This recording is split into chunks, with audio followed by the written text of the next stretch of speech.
जी, क्या वाकई ऐसे होने वाला है? क्योंकि घनेंद्र भारद्वाज जी, उनके मुख्यमंत्री, उनकी पार्टी ये कह रही है कि ये पूरा गेम जो है ये वोट बैंक का है और वोट बैंक के लिए आप लोग ऐसा कर रहे हैं, वोट बैंक की राजनीति कर रहे हैं आप लोग। हिमानी जी बहुत बहुत धन्यवाद।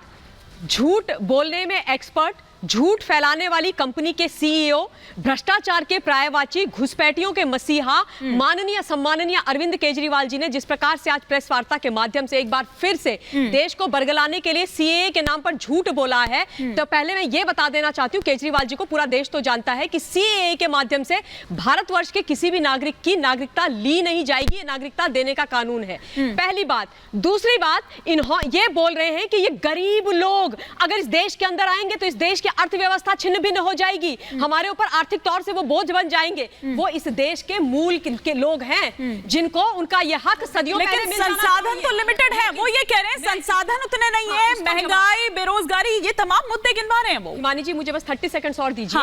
इन्होंने ये बात बोली। अब मैं ये पूछना चाहती हूँ मिस्टर केजरीवाल से साफ साफ शब्दों में कि रोहिंग्याओं को जो आपने ममता बनर्जी के साथ इस देश के अंदर बसा करके रखा हुआ है, क्या वो अरबपति खरबपति है, मिलियनियर बिलियनियर्स हैं? क्या उन्होंने इस देश के अंदर आकर के फैक्ट्रीज लगा दी, इस देश की अर्थव्यवस्था के अंदर इजाफा कर दिया, इस देश के अंदर क्या उन्होंने रोजगार उत्पादित कर दिया? नहीं ना। वो भिखमंगे हैं, वो गरीब, उनको यहाँ पर घुसपैठिए हैं, वो इस देश के अंदर अवैध तरीके से हमारी सीमाओं से घुस करके आए, वो हमारी अर्थव्यवस्था पर बोझ है। हिमानी जी, उनको हम पाल रहे हैं, हम टैक्स पेयर, और ये लोग अपनी राजनीति करने के लिए तुष्टिकरण कह रहे हैं कि आप अपने बच्चों को जो देश में है ऑलरेडी करके जो वास्तव में इस देश का जिनको देश की नागरिकता मिलनी चाहिए, वो 6 धर्म के आधार पर परसिक्यूटेड माइनॉरिटी, उनका विरोध कर रहे हैं। क्विक रिएक्शन घनेंद्र जी। फिर हमारे साथ कुछ और लोग इस वक्त यहाँ पर जुड़े हुए हैं जिनको आप कह रहे हैं ना कि भैया ये पाकिस्तानी है, बाहर से आप इनको लेकर आ गए हैं, संसाधनों पर डाका डाल रहे हैं, वो लोग हमारे साथ जुड़े हुए हैं। फिर मैं उनका रुख करूंगी, फटाफट से आप रिएक्शन दीजिए इस पर। हिमानी जी, एक कहावत है हमारे यहाँ पे कि घर में नहीं दाने और अम्मा चली बुराने। अच्छा, ये वही वाला काम हो रहा है। अरे तुम अपने नौजवानों को तो रोजगार दे दो। अपने बेघर आपने दिल्ली के अंदर कितने रोजगार दे दिए, जरा ये तो बता दो। आपने दिल्ली के अंदर कितने रोजगार दे दिए, ये तो बता दो। भ्रष्टाचार करने वालों, आप बताओ आपने कितने रोजगार दिए। आपने ये बोला कि ये जो लोग भारतवर्ष की नागरिकता पर जो लोग अपना हक रखते हैं, क्या उनको भाजपा अपने घर में रखेगी? आपने ममता बनर्जी ने रोहिंग्याओं घुसपैठियों को क्या अपने घर के अंदर रखा हुआ है? अरे घनेंद्र जी जवाब दीजिए, सही सही जवाब दीजिए। वो देश के मूल निवासी गरीब है तो आप लोगों की आंखों में चुभ रहे हैं। आम आदमी का चोगा पहन करके आज आप धर्म के आधार पर परसिक्यूटेड माइनॉरिटी, जिनको इस्लामिक राष्ट्रों ने बुरी हालत कर दी, उनको जो नागरिकता दी जा रही है उस पर आप रो रहे हैं। और बाय द वे ये उनका हक है, यह हक उनको सदियों पहले मिल जाना चाहिए था। इस हक की बात बापू ने करी, नेहरू जी ने करी। वैसे एक सेकंड ममता जी, आपको भी रोक रही हूँ, घनेंद्र भारद्वाज आपको भी रोक रही हूँ। इससे पहले कि मैं उन लोगों का रुख करूं, एक आंकड़ा तुरंत आपको दे देती हूँ, फटाफट से दे देती हूँ, क्योंकि घनेंद्र भारद्वाज जी अभी बता रहे थे वो बेरोजगारी का जो राष्ट्रीय औसत है वो है 4.4%, और अगर दिल्ली में राष्ट्रीय औसत की बात करें, औसत से ज्यादा है बेरोजगारी। दिल्ली में बेरोजगारी दर 5.1% है घनेंद्र भारद्वाज जी, और पुरुषों की बेरोजगारी दर 5.1, और महिला बेरोजगारी दर की अगर बात करूं तो ये 6% है। कुछ लोग इस वक्त मेरे साथ मौजूद हैं जिनके लिए घनेंद्र भारद्वाज जी, उनके मुख्यमंत्री जी, पाकिस्तानी संसाधनों पर डाका डाल देंगे, हमारा हक छीन रहे हैं, ऐसे ही कुछ लोग इस वक्त हमारे साथ बैठे हुए हैं। सबसे पहले तो मैं ये समझना चाहूंगी कि आज सुबह जब दिल्ली के मुख्यमंत्री प्रेस कॉन्फ्रेंस कर रहे थे, आपने सुना क्या कुछ कहा उन्होंने? केजरीवाल जी जिस प्रकार की भाषा बोल रहे हैं वो हमारे हिंदू समाज के हितों के खिलाफ है और देश के हितों के भी खिलाफ है, क्योंकि देश को ये बरगला रहे हैं और ये झूठ की राजनीति जो पिछले 12 वर्ष से कर रहे हैं और उसको ये आगे बढ़ा रहे हैं। क्या हम पीड़ित लोग, हमारा समाज पीड़ित है? आज दिल्ली में इन्होंने हमारे एक भी व्यक्ति को रोजगार दिया क्या? और रोहिंग्या जो घुसपैठी हैं जिन्होंने बर्मा के अंदर सैकड़ों हिंदुओं को जो है हत्या करी, उनको जो है ये पाल रहे हैं।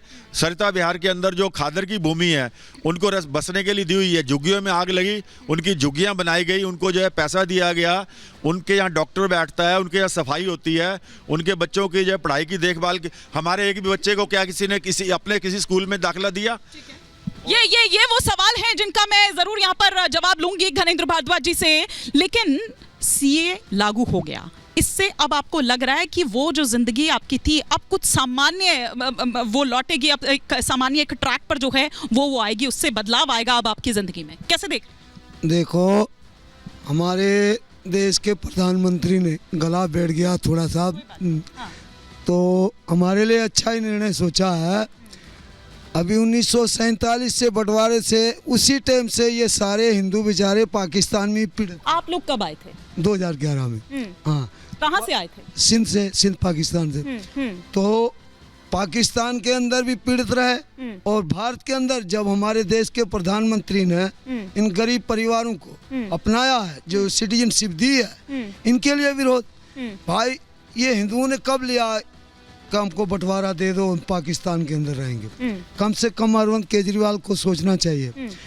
2 कदम हम है, हमारी कैंप 2 कदम है, उनको सोचना चाहिए। 1 किलो आटा उनको सोचना चाहिए। वो सीएम है, दिल्ली का सीएम है, मगर उनको सच्ची भावना उसकी नहीं है।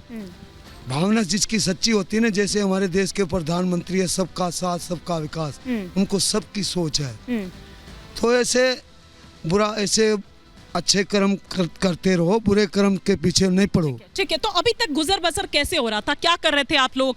क्या कमाई थी? किस तरीके से गुजर बसर हो रहा था? नहीं, गुजर बजर तो कोई नहीं हो रहा था। अभी तो थोड़ा बहुत ये थोड़ा कवर भी है वो बेच लेते थे, थोड़ा बहुत खा लेते, और रहने की व्यवस्था भी नहीं थी।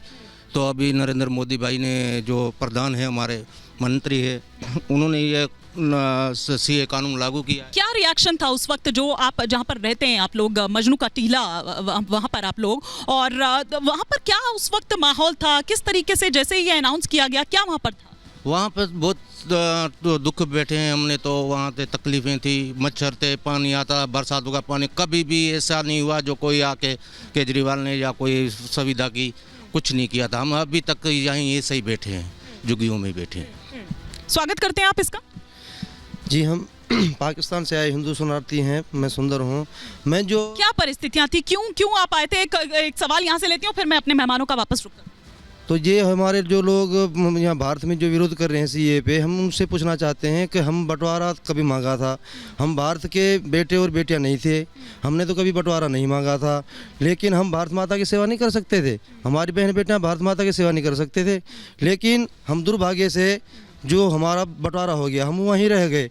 लेकिन हम उन भाइयों से कहना चाहते हैं कि हम तो 70-75 साल वहाँ पे दुख झेले हैं, यहाँ भी हम तकलीफ झेल रहे हैं। लेकिन आप जो हमारे लिए सीए का बिल जो हो रहा है उनके विरोध कर रहे हैं, तो आप आगे आएँ और जो पाकिस्तान, बांग्लादेश और अफगानिस्तान जो हिंदू आए उनको इकट्ठा करके मार दो। हम रोज मरने। वो कह रहे चोरी, डकैती और इस तरह की जो घटनाएं हैं वो यही लोग बढ़ाते हैं। ये तो रोंगे बना रहे हैं ना। ये तो हिंदू का मतलब है क्या? हिंदू तो बेचारा एक समाज सेवक रहता है, किसी से लड़ना नहीं, किसी से झगड़ना नहीं, कोई भेदभाव नहीं रखने वाले हैं हिंदू। रोंगे तो वो हैं जो हमने भारत के अंदर भी आके देखे हैं, ना डरते हैं, ना पत्थर मारने से डरते हैं। ये घुसपैठी हैं और बांग्लादेशी घुसपैठिए लाखों दिल्ली में बैठे हैं। जहांगीरपुरी में दंगा हुआ, उसमें बांग्लादेशी घुसपैठियों का हाथ था। और इसकी जो केजरीवाल सरकार है, उन्होंने, उनके नेताओं ने उनकी जो है सपोर्ट करी है। और इस प्रकार जो है ये इस प्रकार के जो तोड़ने की राजनीति कर रहे हैं समाज को, ये देश के हित में नहीं है। अब